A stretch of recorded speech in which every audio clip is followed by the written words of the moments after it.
تاجدار حرم ہو، نگاہ کرم ہو کرم تاجدار حرم۔ بسم اللہ الرحمن الرحیم۔ پچھلے درس میں آپ نے حکمائے متاخرین کا مذہب اور اس کی تفصیل سنی تھی علم باری تعالیٰ کے تعلق سے، کہ علم باری تعالیٰ کا تعلق باری تعالیٰ کی ذات سے کس طور سے ہے، کس درجے کا ہے، کس طرح کا ہے۔ اس میں حکمائے متاخرین نے یہ کہا تھا کہ یہ عینیت کے قائل ہیں، اور یہ عینیت کی تفصیل انہوں نے یوں بیان کی تھی کہ ذات باری تعالیٰ اور ذوات ممکنات میں اگرچہ حقیقت کے اعتبار سے تباین ہے نا، تباین حقیقی ہے نا، کہ وہ واجب ہے اور یہ ممکن ہے نا، وہ غنی ہے اور یہ سب محتاج ہیں، واللہ الغنی وانتم الفقراء۔ تو یہ بنیادی طور پر دونوں میں تباین ہے نا، لیکن تباین ہونے کے باوجود ہر ممکن کو اللہ رب العزت کے ساتھ ایک خصوصی جو ہے وہ تعلق ہے، ایک خصوصی لگاؤ ہے کہ خالق و کل شے ہے، وہ ہے نا، وہ قادر علی کل شے ہے، قدیر علی کل شے ہے، عالم ہے نا کل شے ہے۔ تو ہر شے کو جاننے والا، ہر شے پر قدرت رکھنے والا، ہر شے کو ہے نا پیدا کرنے والا، وجود کی منزل تک پہنچانے والا ہے نا، تو یہ ہر ایک کو اس سے خاص تعلق ہے۔ تو اسی خاص تعلق کی بنیاد پر، اسی خصوصیت کی بنیاد پر باری تعالیٰ کو ان سب کا کشف ہوتا ہے۔ تو منشأ کشف، منشأ انکشاف جو ہے، یعنی ان تمام ممکنات کے کشف کا جو منشا ہے، انکشاف جو ہوتا ہے، ان تمام کا جو علم ہوتا ہے باری تعالیٰ کو، وہ اس کی ذات کی بنیاد پر ہوتا ہے۔ خود ذات سے چونکہ خصوصی تعلق ہے، اسی خصوصی تعلق کی وجہ سے باری تعالیٰ کو ان کا علم ہے، اور منشأ انکشاف جو ہے وہ ذات ہے نا۔ منشأ انکشاف کیا ہے؟ ذات باری تعالیٰ۔ کیوں؟ اس لیے کہ وہ اسی نے ہے نا احیا فرمایا ہے ہمارا، ہے نا، وہ محیی ہے، اور حیات، کسی کو حیات بخشنے کے لیے ضروری ہوتا ہے کہ اس کا جو ہے وہ علم ہو اسے۔ بغیر کسی شے کے علم کے کوئی بھی وجود میں کسی شے کو نہیں لا سکتا۔ آپ کو کسی شے کا خاکہ معلوم نہ ہو تو آپ اس کو کیسے بنا سکتے ہیں؟ پہلے آپ کے سامنے خاکہ ہونا چاہیے، نقشہ ہونا چاہیے، تبھی جا کر کے معمار جو ہے وہ تعمیر کرتا ہے۔ بنا نقشے کے تعمیر نہیں وجود میں آ سکتی۔ تو اللہ رب العزت نے جب پیدا فرمایا ہے تو پیدا فرمانے کا جو اس کا جو ہے وہ تعلق ہے، اور ان ممکنات کا پیدا ہونے والا جو تعلق ہے اس سے، یہی جو ہے وہ منشأ انکشاف ہے، یہی جو ہے وہ ہے نا علم کی وجہ بنا، ان کے معلوم ہونے کی وجہ بنا، اور اس کا منشا کون بنی؟ وہ ذات باری تعالیٰ۔ اور ذات باری تعالیٰ جب جو ہے وہ منشأ انکشاف ہے تو عینیت ہوئی کہ نہیں ہوئی؟ ہے نا، کہ خود باری تعالیٰ کو جو انکشاف ہو رہا ہے خود اس کی ذات کی بنیاد پر ہو رہا ہے، ذات کی وجہ سے ہو رہا ہے، ذاتی جو ہے وہ طور پر ہو رہا ہے، تو یہ عینیت ہوئی ہے نا۔ منشأ انکشاف بھی وہی ہے، اور ہے نا عالم بھی وہی ہے، عالم بھی وہی ذات ہے، اور اس کے علم کا جو ذریعہ ہے وہ بھی اسی کی ذات ہے۔ تو ذریعہ علم بھی وہی ہے اور جو ہے وہ عالم بھی وہی ہے، تو عینیت ہوئی کہ نہیں ہوئی بیٹا؟ ہے نا۔ اس پر جو ہے وہ ایک اعتراض ہوا تھا، دو اعتراض کیے تھے۔ پہلا اعتراض کیا تھا کہ تباین کے ہوتے ہوئے انکشاف کیسے ہو سکتا ہے؟ اس لیے کہ ہے نا اس کے لیے انکشاف کے لیے اتحاد چاہیے، کشف کے لیے اتحاد چاہیے، جتنا زیادہ اتحاد ہوگا کشف اتنا ہی جو ہے وہ زیادہ ہوگا۔ تو اس کو انہوں نے اس اعتراض کا جواب یہ دیا تھا کہ کشف کے لیے اتحاد کا ہونا ضروری نہیں ہے، اتحاد بھی ہے، اتحاد سے بھی کشف ہوتا ہے، لیکن اتحاد ہی کشف کا ذریعہ ہو ایسا نہیں ہے۔ بلکہ کشف جو ہے کبھی اتحاد کی بنیاد پر ہوتا ہے اور کبھی جو ہے وہ ہے نا خصوصی تعلق کی بنیاد پر ہوتا ہے، خصوصیت کی بنیاد پر ہوتا ہے۔ یہ جواب دیا تھا انہوں نے۔ اس جواب پر پھر ایک معارضہ ہے کہ ٹھیک ہے آپ نے یہ کہہ دیا کہ کشف جو ہے وہ اتحاد سے بھی ہوتا ہے اور کشف جو ہے وہ خصوصیت کی بنیاد پر بھی ہوتا ہے نا، خصوصیت کی بنیاد پر بھی ہوتا ہے۔ تو کہتے ہیں کہ جب خصوصیت کی بنیاد پر ہوگا تو پھر علم میں تمایز کیسے ہوگا؟ اس لیے کہ سب کا تعلق باری تعالی سے ایک ہے، جتنے بھی ممکنات ہیں یہ سب جو ہے وہ معدوم ہیں اور سب جو ہے نا وجود میں آنے کا سب کو اختیار ہے۔ تو ایسی صورت میں اللہ رب العزت نے ایک خصوصی تعلق کی وجہ سے ان کو جو ہے وہ وجود بخشا، ان کو جو ہے وہ جانا۔ تو وہ تعلق تو ایک ہی ہے، جب تعلق ایک ہے تو علم جو ہے وہ ایک ہی ہوا، جب علم ایک ہوا تو ان سب کے علم تو الگ الگ ہیں، تو امتیاز کیسے ہوگا؟ علوم میں تمایز کیسے ہوگا؟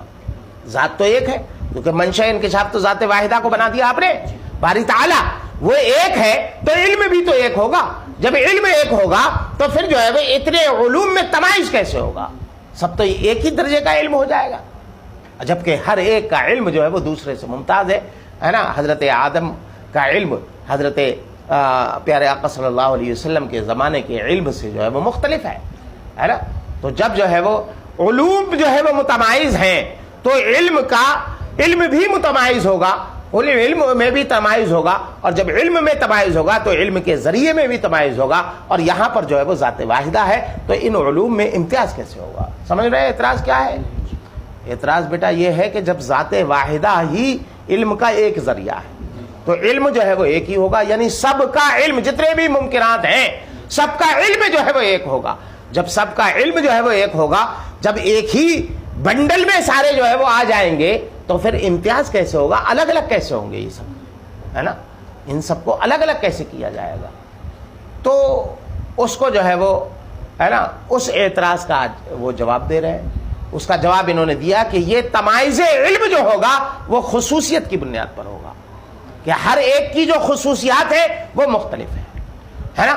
بعض جو ہے سید الکائنات کے اعتبار سے اللہ رب العزت سے خصوصی تعلق رکھتے ہیں، اللہ کا محبوب ہونے کی حیثیت سے رکھتے ہیں، ہے نا، نبی مختار ہونے کی حیثیت سے وہ تعلق رکھتے ہیں اللہ رب العزت سے، اللہ کے محبوب بندے بن کر کے وہ جو ہے وہ اللہ سے تعلق، بندہ ہونے میں تو سب برابر ہے نا۔ تو کہنے کا مطلب اس کو یوں بھی کہہ سکتے ہیں، منطقی زبان سے ہٹ کے یوں کہہ سکتے ہیں کہ جب سبھی معلوم باری تعالیٰ ہے نا، یعنی سب عباد ہیں، سب عبد باری ہیں، تو ان عباد میں امتیاز کیسے ہوگا؟ سب تو جو ہے وہ وہی وہابیوں والا معاملہ ہو جائے گا، دیوبندیوں والا ہو جائے گا کہ ہم جیسے بشر ہیں، کوئی امتیاز ہی نہیں ہے، ہم جیسے بشر ہیں۔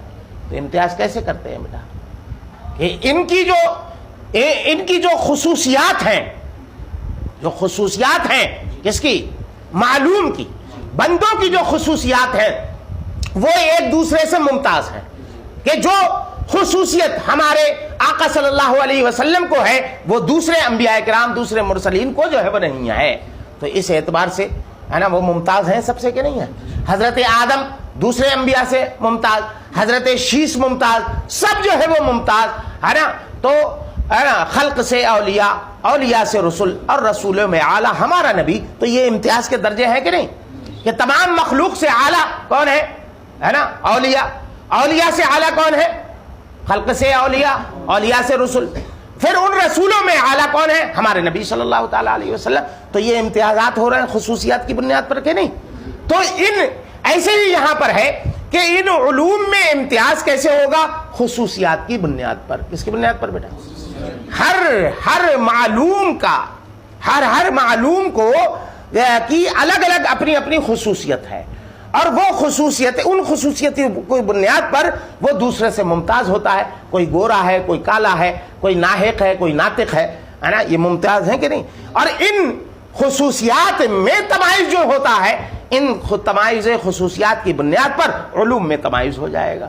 تو یہی تو جواب دیا تھا کہ ذات واحدہ اگرچہ منشأ انکشاف ہے، ذریعہ علم جو ہے وہ ایک ہی ذات ہے، اس اعتبار سے تمام لوگ جو ہے وہ یکساں ہیں، لیکن ان معلوم کی الگ الگ اپنی اپنی خصوصیات ہیں جن کی بنیاد پر ایک دوسرے سے ممتاز ہیں، تو خصوصیات نے ان مخصوص میں تمائز پیدا کیا، اور ان مخصوص یہاں پر معلوم کر لو، معلوم میں تمائز کیا، اور معلوم کے واسطے سے علم میں تمائز ہوگا۔ جب علم میں تمائز ہوگا آپ کا اعتراض دفع ہو گیا کہ علم میں امتیاز کیسے ہوگا، علوم میں تمائز کیسے ہوگا، وہ ہو گیا کہ نہیں؟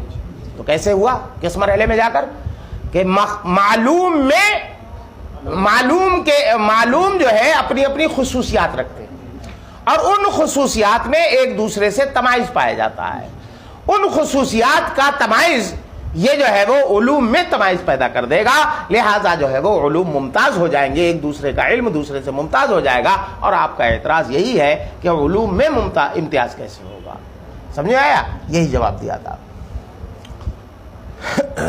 تو وہی کہا تھا دوسرے اعتراض کا جواب، دو اعتراض ہوئے تھے کہ ایک تو یہ کہ تباین کی بنیاد پر کشف کیسے ہو سکتا ہے، اور دوسرا یہ کہ اگر کشف مان بھی لیا جائے ذات واحدہ کی بنیاد پر تو ایک ہی تو علم ہوگا، تو پھر معلوم تو بے شمار ہیں، اور سب معلوم جو ہے وہ ایک علم کی سلک میں آ جائیں گے، لڑی میں آ جائیں گے، تو پھر جو ہے وہ ان میں امتیاز کیسے ہوگا؟ تو اس کا جواب سما سے دیا تھا، سما بالنظر الی تمائز الخصوصیات، پھر جو ہے وہ خصوصیات کی تمائز کی طرف نظر کرتے ہوئے یحصل تمائز العلوم، علوم میں تمائز کا حصول ہو جائے گا۔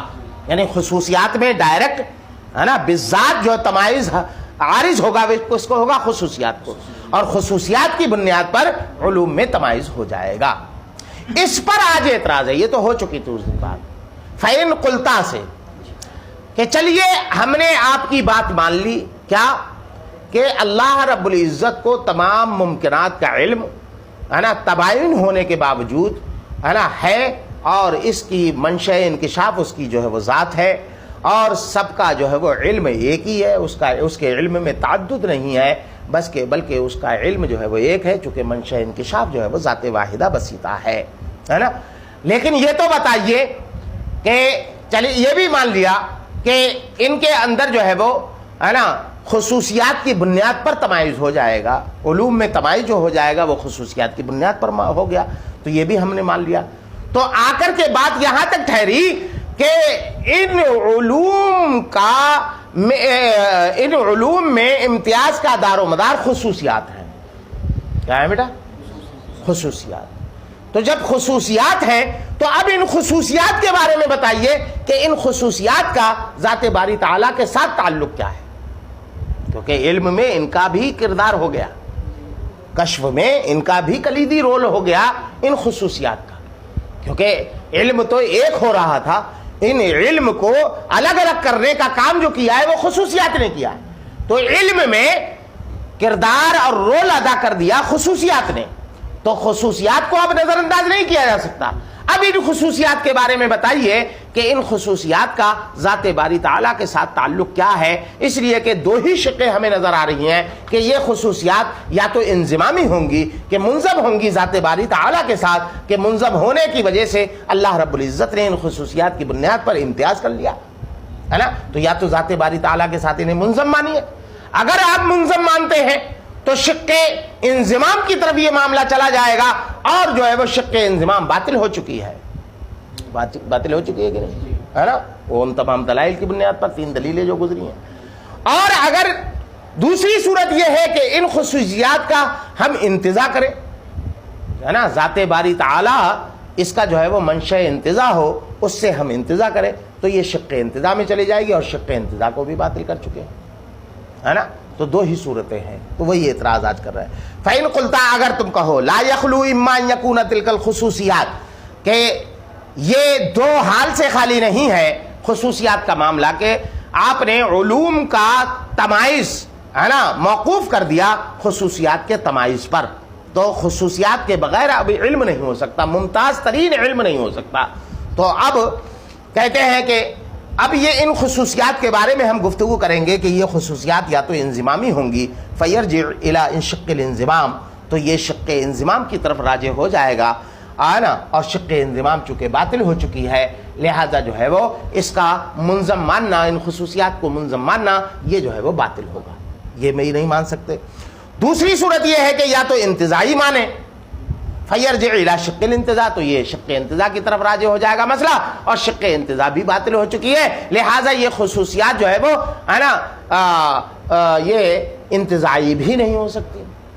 تو دو ہی صورتیں نکل رہی تھیں، یا تو یہ خصوصیات ہے نا منظم بن جائیں یا منتزع ہو جائیں، نہ تو منظم ہو رہی ہیں نہ منتزع ہو رہی ہیں، اور جب کسی چیز میں دو ہی احتمال ہو اور دونوں باطل ہو وہ صورت خود باطل ہو جاتی ہے، لہٰذا یہ خصوصیات کا تمائز بھی باطل ہو جائے گا، اور تمائز خصوصیات جب باطل ہو جائے گا تو وہ اعتراض اپنی جگہ برقرار رہے گا کہ اگر ذات واحدہ ذات بسیطہ باری تعالیٰ کی جو ذات ہے اس کو اگر منشأ انکشاف جو ہے وہ مان لیا جائے کہ اس کی ذات کی بنیاد پر کشف ہو رہا ہے ممکنات کا، تو ایسی صورت میں یہ علوم جو ہے وہ غیر ممتاز ہو کر کے پائے جائیں گے، ہے نا، سب گڑبڑ ہو جائیں گے، سب کے علم جو ہے وہ گڑبڑ ہو جائیں گے، پتہ نہیں چلے گا، ہے نا۔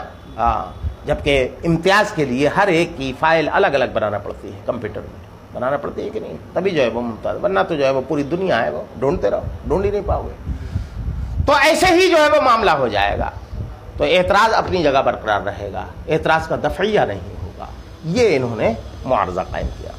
اس کا جواب وقد ابطلنا الشقین فیما مر، اور یہ دو ہی شقیں ما قبل میں ہم باطل کر چکے ہیں، لہٰذا جو ہے وہ تمائز خصوصیات یہ جو جواب آپ نے دیا تھا یہ بھی جو ہے وہ باطل، اعتراض اپنی جگہ برقرار کہ اگر ذات واحدہ کو باری تعالیٰ کی ذات کو منشأ انکشاف مان لیا جائے اور باری تعالیٰ کے علم کو اس کی ذات کا عین مانا جائے تو ایسی صورت میں علوم کا غیر ممتاز ہو کر کے پایا جانا لازم آئے گا، یہ اعتراض اپنی جگہ برقرار رہے گا۔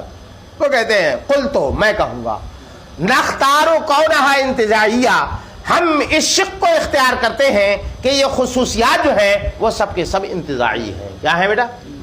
یعنی ان کا جو رشتہ ہے وہ کیا ہے؟ انتزاع کا ہے۔ کس کا ہے بیٹا؟ انتزاع کا۔ جب انتزاعی ہے تو کہتے ہیں کہ وہ تو باطل ہو چکا ہے پہلے ہی، تو کہتے ہیں باطل کس طریقے سے کیا تھا آپ نے، یاد ہے کچھ؟ دو صورتیں نکالی تھی، تین چیزیں وہاں نکالی تھی۔ ایک ہوتا ہے منشأ انتزاع، کیسے کیا ہوتا ہے بیٹا؟ دوسرا کیا ہوتا ہے؟ مفہوم انتزاعی، اور تیسری کیا ہے؟ منتزع۔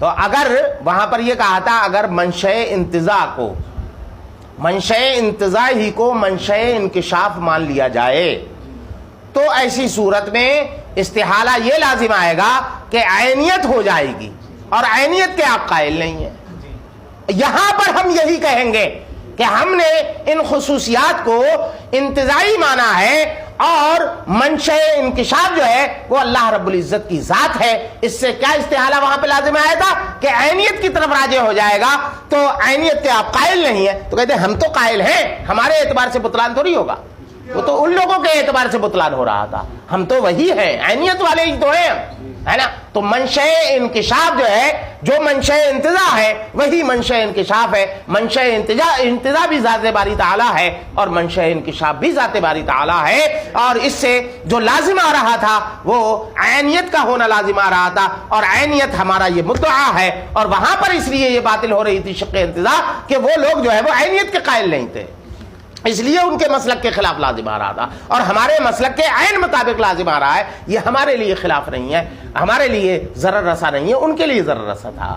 اسی کو کہا کہ نختار کونہا انتزاعیہ، ہم اس کے انتزاعی ہونے کو پسند کرتے ہیں، اختیار کرتے ہیں، ولیکن لیس مناط الکشف علی هذه المفہومات الانتزاعیہ، لیکن وہاں پر دوسرا جو تھا کہ مفہوم انتزاعی کے اعتبار سے جو ہے وہ مانا جائے، ہے نا، تو مفہوم انتزاعی تو ہے نا منظم بن جاتا ہے انتزاع کے بعد، تو وہاں پر وہ باطل ہو رہا تھا، تو اسی کو کہہ رہے ہیں کہ وہ دوسری والی شق ہم اختیار نہیں کرتے بلکہ پہلی والی وہاں کی شق اختیار کرتے ہیں، وہ کیا کہ وہی ذات ہے نا وہی کہ منشأ انتزاع جو ہے وہی منشأ انکشاف ہو۔ تو اسی کہا کہ ان مفہومات انتزاعیہ پر کشف کا دار و مدار نہیں رکھتے، بل علی منشأہا، بلکہ منشأ انتزاع ہی کو منشأ انکشاف ہم مان رہے ہیں، وہاں کی پہلی والی شق ہے نا، وہ ہوا ذات واحدہ بسیطہ، اور وہ ذات واحدہ بسیطہ ہے، تو اس سے زیادہ میں زیادہ کیا لازم آئے گا کہ عینیت ہو جائے گی، کہ جو منشأ انکشاف ہے وہی جو ہے وہ عالم بھی ہے، تو یہی تو ہم بھی کہہ رہے ہیں، ہے نا۔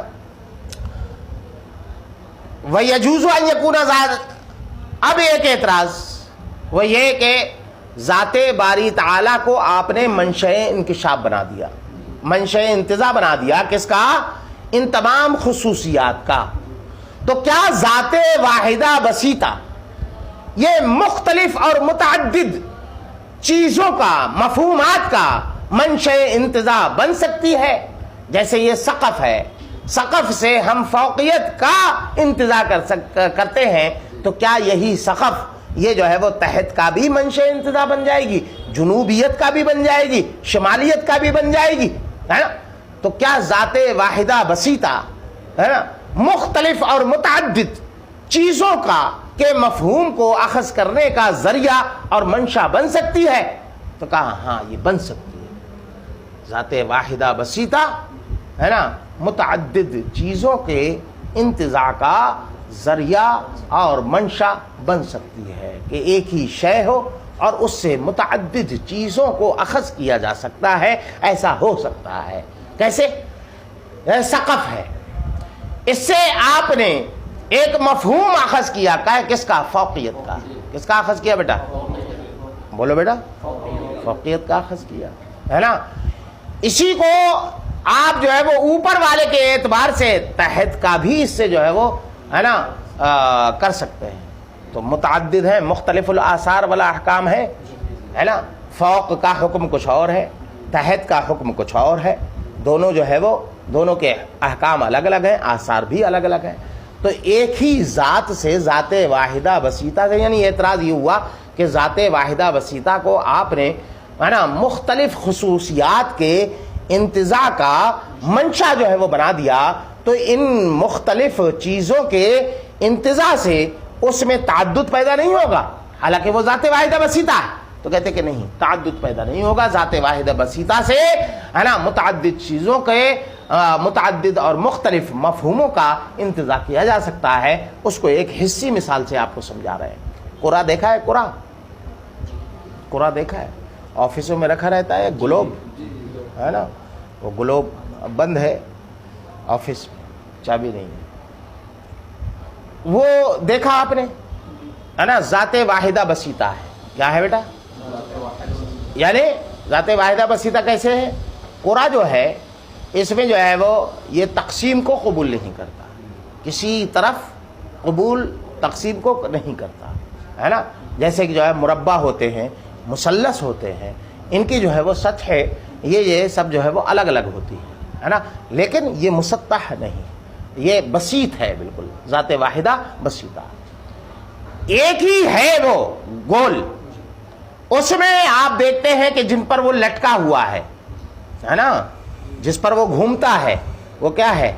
یہ جو جس پر گھوم رہا ہے، یہاں پر ایک گھنڈی ہے، یہاں پر ایک گھنڈی ہوتی ہے، گھومتا ہے کہ نہیں گھومتا ہے وہ، ہے نا؟ جس پر گھوم رہا ہے وہ محور ہے۔ کیا ہے بیٹا؟ محور ہے۔ اور وہ جو ہے جو یوں ہے کہ جدھر سے بھی گھوم کے آئے وہ یہیں پر آئے گا، وہ کیا ہے؟ مرکز۔ کیا ہے بیٹا؟ وہ جو مرکز ہے جس پر وہ ہے یوں۔ اور جو دو نقطے ہیں، ہے نا، جو اوپر ہے ایک نقطہ ایک یہاں، ہے نا، یہ دونوں نقطے یہ دو قطب صاحب ہیں۔ کیا ہے بیٹا؟ یہ قطبین کہلاتے ہیں۔ کیا ہے بیٹا؟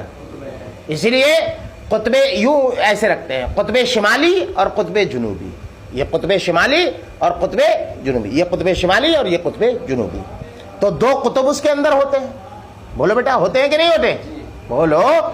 تو ذات واحدہ بسیطہ ہے، اس سے آپ نے دو قطب صاحب نکال لی، دو اس میں جو ہے وہ آپ نے محور بھی نکال لیا، ہے نا، اور دوائر صغار اور دوائر کبار، اور دو منطقہ نکالے۔ وہ قرآن جو ہے بیچ سے تنصیف اس کی ہوتی ہے، ایک لکیر ہوتی ہے جو اس گیند ایسے لٹکی رہتی ہے گیند، اور یہاں سے آدھا یہاں سے آدھا یہاں پر ایک لکیر ہے جو پورے قرآن میں گھوم جاتی ہے نا۔ تو وہ جو ہے وہ اوپر والا منطقہ اور دوسرے نیچے والا یہ جو ہے وہ منطقہ کہلاتا ہے، ٹھیک ہے۔ اس کے بعد جو ہے وہ یہاں اس قطب سے لے کے اس قطب تک، ہے نا، لکیر کھینچتی جاتی ہے، اور وہ لکیریں جو ہے وہ تربوز کی کاش کی طرح بن جاتی ہیں۔ بن جاتی ہے کہ نہیں بن جاتی ہیں؟ یہ جو ہے وہ، ہے نا، دوائرے کے بعد پھر جو ہے وہ کچھ لکیریں یوں کر کے کھینچی جاتی ہیں، اوپر سے آتی ہیں، ایسے گول ہے نا، گول میں ایسے ایسے کاٹو، ہے نا، ایسے ایسے کاٹو تو جو ہے وہ خربوزے کی اور تربوز کی کانچ کی طرح جو ہے وہ بنیں گی، چاندہ بنے گا، ہے نا. لیکن جب ایسے ایسے کاٹو گے، ہے نا، کیسے کاٹتے ہیں؟ سیب کو دو طریقے سے کاٹتے ہیں. ایک کو جو ہے وہ گول اس کے جو ہے وہ پیس بناتے ہیں چپس کی طرح، دوسرے جو ہے وہ ایسے ایسے جو ہے وہ کاٹتے ہیں چاندے کی مثل. تو جب ایسے ایسے کاٹیں گے، ہے نا، چپس کی طرح گول کاٹیں گے، تو وہ جو دائرے پڑ رہے ہیں ایسے ہی لکیر کھینچ دیجئے تو یہ جو ہے وہ دوائر صغار بن جاتے ہیں. کیا بن جاتے ہیں بیٹا؟ دوائر صغار. تو کتنی چیزیں نکلی ایک ہی اس میں، جس میں ایک ہی ہے، واحد ہے، بسیط ہے، قرا ہے، قروی جسم جو ہے وہ جس میں واحد بسیط کہلاتا ہے. اس سے محور کا آپ نے مفہوم اخذ کیا اور دو قطب صاحب کا مفہوم اخذ کیا، مرکز کا مفہوم اس سے اخذ ہو رہا ہے، دوائر صغار، دوائر کبار اور جو ہے وہ منطقین، دو جو ہے وہ منطقے ان سے آپ نے حاصل کیے. تو اتنے، اور سب کا حکم الگ ہے، قطب کا حکم الگ ہے، مرکز کا حکم الگ ہے، اس کے آثار الگ ہیں، مرکز کے آثار الگ ہیں، قطب کے آثار الگ ہیں، منطقہ کے حکم اور اس کے آثار الگ ہیں، ہے نا. اسی طریقے سے دوائر صغار اور دوائر کبار جو ہیں ان کے سب کے احکام بھی الگ ہیں، آثار بھی الگ ہیں. تو دیکھیے کہ ایک ہی ذات ہے، اس سے آپ متعدد مفہوم، ایسے مفہوموں کا انتزاع کر رہے ہیں کہ جو مفہوم جو ہے وہ متعدد بھی، مختلف الاثار بھی ہیں اور مختلف الاحکام بھی ہیں. کہ ایک کو جو قطب ہے اس کو منطقہ نہیں کہہ سکتے، جو منطقہ ہے اسے قطب نہیں کہہ سکتے. تو ایک ہی ذات سے متعدد چیزوں کا انتزاع ہو رہا ہے. تو جب ممکن میں یہ چیز ممکن ہے تو وہ ذات باری تعالی ہے نا، وہ تو وہ ذات جو ہے وہ غیر منتہی ہے نا، اس کی ذات جو ہے وہ محدود نہیں ہے، وہ لا محدود ہے. تو جب ممکن جو محدود ہے، جو کیا نام ہے نا، عدم کو قبول کرنے والا ہے، جو محدود ہے، منتہی ہے، جب اس میں متعدد آثار والے، متعدد احکام والے، ہے نا، مفہوموں کا انتزاع کیا جا سکتا ہے ایک ہی ذات سے، تو اس سے کیوں نہیں کیا جا سکتا، ہے نا. تو اس سے کیا جا سکتا ہے، متعدد خصوصیات کا اس سے انتزاع کیا جا سکتا ہے کہ ہمارے نبی صلی اللہ علیہ وسلم اللہ کے محبوب ہیں، حضرت موسیٰ کلیم اللہ ہیں، حضرت عیسیٰ روح اللہ ہیں، حضرت آدم صفی اللہ ہیں. تو اس طریقے کے متعدد اور مختلف الاثار، ہے نا، احکام، خصوصیات کا اس سے انتزاع کیا جا سکتا ہے کہ یہ اللہ کے وہ بندے ہیں کہ جو کلیم اللہ ہیں، اللہ کے وہ بندے ہیں جو صفی اللہ ہیں، یہ اللہ کے وہ بندے ہیں جو نجی اللہ ہیں، یہ اللہ کے وہ بندے ہیں جو محمد الرسول اللہ ہیں اور محبوب رب العالمین ہیں، ہے نا. تو یہ سب کے سب جو ہے وہ کیے جا سکتے ہیں. تو وہی ہے بیٹا. اسی کو کہا کہ وَيَجُوزُ أَن يَكُونَ، اب رہ گیا یہ کیا ذات باری تعالی، ہے نا، متعدد خصوصیات کے انتزاع کا منشا بن سکتی ہے، اس سے اخذ کیا جا سکتا ہے. تو کہتے کہ ہاں یہ جائز ہے کہ ذات واحدہ یہ امور کثیرہ، ایسے امور جو کثیر ہوں، مختلف الاثار ہوں اور مختلف الاحکام ہوں، ان کا جو ہے وہ منشا انتزاع بن جائے، یہ جائز ہے. وَيَجُوزُ أَن يَكُونَ، ہے نا، ذات واحدہ منشان لانتزاع امور کثیرہ مختلف الاثار والاحکام. یہ جائز ہے، ممکن ہے کہ ذات واحدہ یہ منشا بن جائے، ہے نا، انتزاع کے لیے، کس کے؟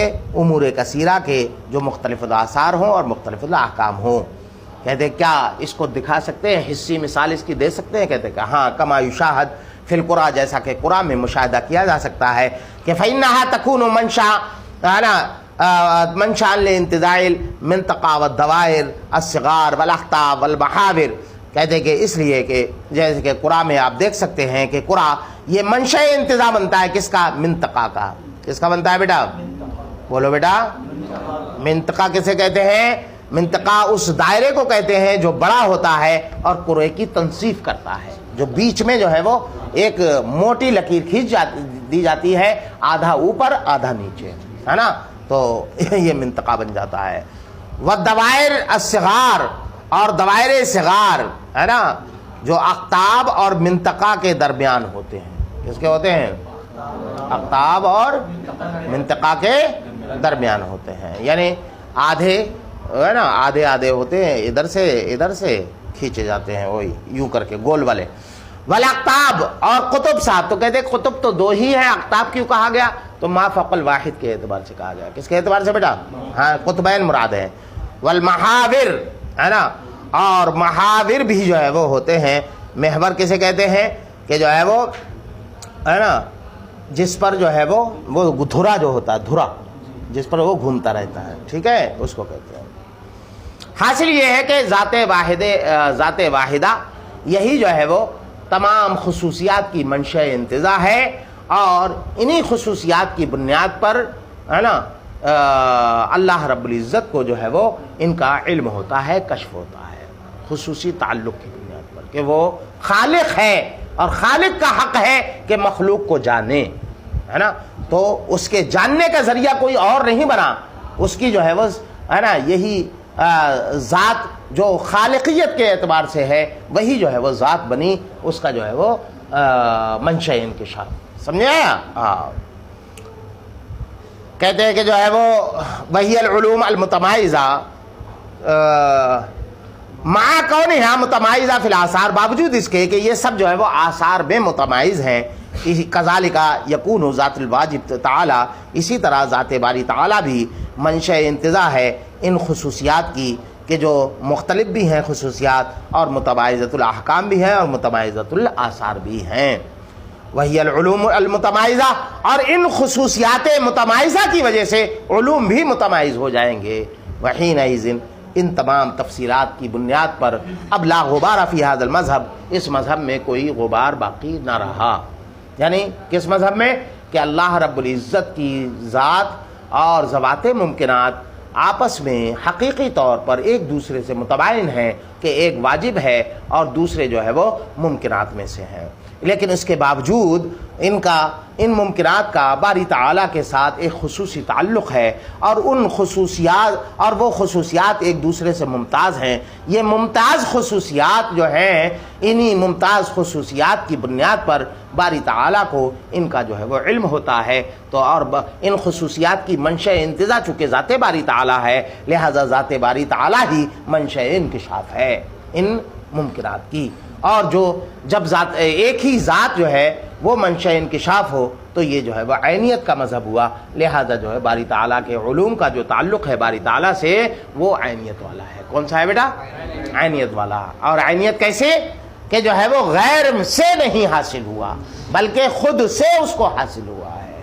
یہ ہے عینیت کا مطلب. عینیت کا مطلب یہ نہیں ہے کہ جو ہے وہ یہ صفات جو ہے وہ موصوف بن جائے، ہے نا. غیریت بھی ہے، عینیت بھی ہے اور غیریت بھی ہے نا. یوں بھی کہہ سکتے ہیں کہ جس کو شرع قائد میں لا عین لا غیر، نہ عین ہے نہ غیر. عین کیوں نہیں ہے؟ اس لیے کہ خصوصیات جو ہیں، یہ جو ہے علوم ہیں، یہ صفات ہیں. علم جو ہے صفت ہے، اور صفت جو ہے وہ موصوف نہیں بن سکتی، ہے نا.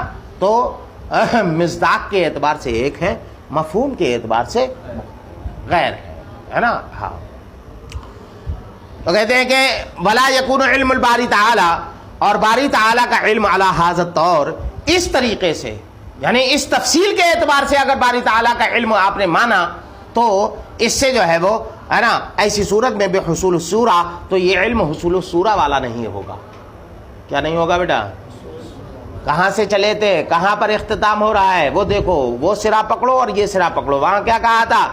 لا یتصور، اللہ رب العزت تصور نہیں کرتا. یعنی کسی شے کے علم کو حاصل کرنے کے لیے اسے تصور کی ضرورت نہیں ہے. جیسے ہمارا علم جو ہے وہ علم تصوری ہے، حصول الصورہ والا ہے. اس کا علم حصول الصورہ والا نہیں ہے بلکہ وہ سب حضوری ہے. کیا ہے بیٹا؟ اللہ یہ تصور میں وہی اسی چیز کی نفی ہے کہ اللہ رب العزت کا علم علم تصوری نہیں ہے، حصول الصورہ والا نہیں ہے. یہ علم نہیں ہے. یہیں سے تو چلے تھے، یہی تو دعویٰ تھا. اب وہ کیسے نہیں ہے اس کی تفصیل جو ہے وہ بتا دی کہ اس کا علم اس طور پر ہے کہ اس کی ذات ہی منشأ انکشاف ہے. اور جب اس کی ذات ہی منشأ انکشاف ہے تو اب جو ہے وہ صورت حاصل اسے کرنے کے لیے، ہے نا، غیر کا محتاج ہونے کی اسے حاجت نہیں ہے. لہذا وہ غیر کا محتاج نہیں ہے. حصول الصورہ والا اس کا علم نہیں ہے بلکہ اس کا علم جو ہے علم حضوری ہے. یہی تو مصنف کا دعویٰ ہے. مصنف یہی تو کہنا چاہتے ہیں لا یتصور میں کہ اللہ رب العزت کو جو علم ہوتا ہے وہ تصور کی وجہ سے نہیں ہوتا، حصول الصورت والا علم نہیں ہے بلکہ حضوری اس کا علم ہے. اسی کا کہ اب اس طریقے سے جو علم مانا جائے گا باری تعالیٰ کا وہ حصول الصورہ والا نہیں ہوگا. فیتم قول المصنف، تو اب مصنف کا یہ قول کہ لا یتصور علی صیغۃ المعلوم، صیغہ معلوم کے طور پر لا یتصور، یہ تام ہو گیا، یعنی دعویٰ جو ہے وہ مکمل ہو گیا کہ انہوں نے جو یہ کہا تھا کہ اللہ رب العزت کا جو علم ہے وہ حصول الصورہ والا نہیں ہے، اس لیے کہ حصول الصورہ والا جو علم تھا وہ یا تو جو ہے وہ اس میں کیا نام ہے ان شق انضمامی میں ہوتا، یا شق انتزاعی میں ہوتا، یا شق انفصال میں ہوتا، اور وہ ساری شقوق جو ہے شقیں جو ہے وہ باطل کی جا چکی ہیں، اور شق ہے نا ایک شق عینیت ہی ہے جو یہ اس بات کو ثابت کر رہی ہے کہ اللہ رب العزت کا علم حصول الصورہ والا نہیں ہے، تصوری نہیں ہے، وہ جو ہے وہ اشیاء کی صورتیں ذہن میں چھپتی ہیں جو آپ نے کبری کبرا میں پڑھا ہے وہ نہیں ہے، یہ اس طریقے کا علم نہیں ہے، سمجھے؟ ہاں چلو بس.